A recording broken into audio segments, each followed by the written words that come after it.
to make meaningful strides as a nation. Today, I want to encourage my fellow countrymen to keep this perspective in mind. As we aspire for more and better, we must not give way to despair, pessimism, or skepticism when faced with challenges, but instead forge our path forward with courage, hope, determination, and ambition.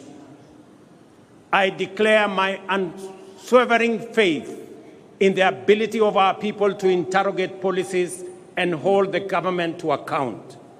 This is the essence of democratic freedom, a civic duty for citizens, a responsibility for leaders, and a necessary imperative for our success and progress. We have experienced a particularly challenging time as a people, largely owing to dynamics beyond our control, resulting in high cost of living, greater difficulty in finding employment, and fewer opportunities for entrepreneurs. Consequently, there was widespread anxiety about the economic stability of our nation, demanding urgent and appropriate interventions and effective solutions. The bottom-up economic transformation agenda was inspired by our determination to confront these fundamental challenges directly and with ambition. Our aim was first to lay the foundation for robust economic activity to generate millions of opportunities at the bottom of the economic ladder each year and drive substantive, inclusive, and sustainable growth.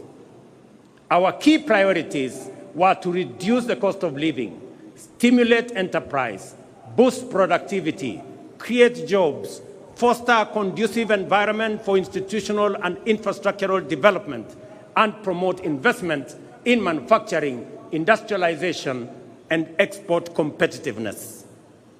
As a starting point, it was critical for us to tighten our belts and make significant sacrifices to reset our public finances on a sustainable path, enabling intensified investments in the strategic pillars of our plan and the cross-cutting enablers of rapid transformation. I acknowledge, ladies and gentlemen, the work we have done and the milestones achieved in creating the necessary conditions for progress in every value chain that support the pillars of our plan. There is a time to resist and a time to accept, a time to deny and a time to admit, a time to doubt and a time to believe. In the face of undeniable evidence, skepticism must give way to confidence, and we must reject the deceptive embrace of disinformation and fake news. The results and positive impact of our collective pursuit of fundamental economic change can no longer be wished away. Ladies and gentlemen, financial inclusion, for example, is now a reality for millions.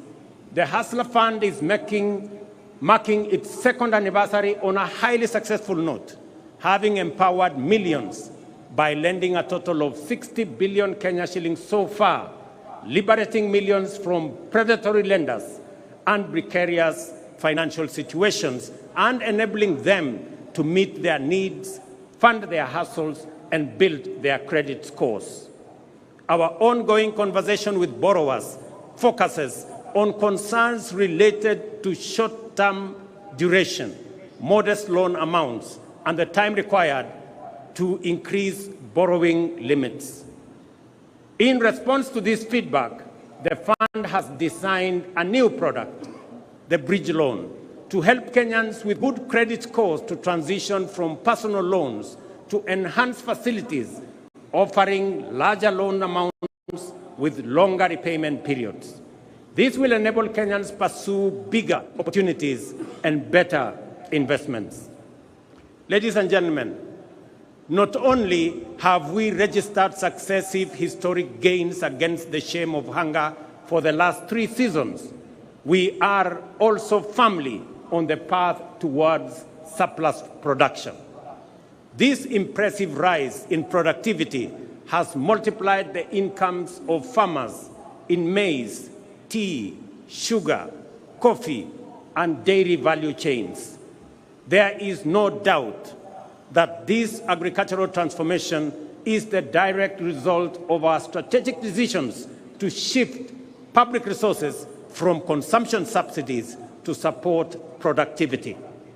Food is now more accessible to households than before, and as I stated in the State of the Nation address, our country now boasts substantial national food stocks: 95 million 50-kilogram bags of maize, 9 million bags of beans, 10 million bags of wheat, and 2 million bags of rice. Step by step, we are building a food-secure Kenya, where every family can afford and access a meal. Farmers have brought more land under cultivation and produced more per acre than before, thanks to the timely availability of subsidized inputs and extension services. Agro-industries have more raw materials and value addition is on the rise. The agro-industrial sector is also creating more jobs each year as we gear up to compete in various export markets driven by the expanding intra-African trade, opportunities in the European Union market and United Kingdom markets, and our growing competitiveness in the global marketplace. Ladies and gentlemen, the bottom-up economic transformation agenda prioritizes digital transformation as a cornerstone of inclusive economic growth. This is why we are undertaking an ambitious expansion of our national digital infrastructure by deploying fiber optic network to connect over 74,000 public institutions and establish 25,000 public Wi-Fi hotspots, because digital transformation is a critical enabler in creating opportunities across all sectors. We